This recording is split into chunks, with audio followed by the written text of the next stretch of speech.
Aquí llega para todos ustedes el grupo de danza Panambijowi del Centro Cultural de Residentes Paraguayos en Quilmes, Don Carlos Antonio López.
Así que en un minuto más y bailamos Chutrón por asar.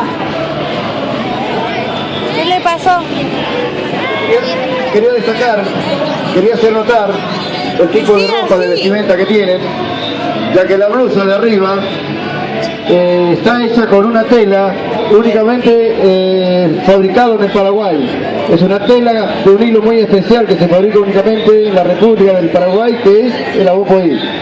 De esa tela está hecha la blusa de esta nena que está bailando acá.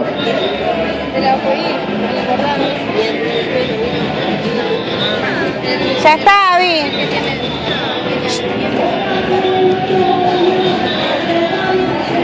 A pecharla, Abby, a pecharla.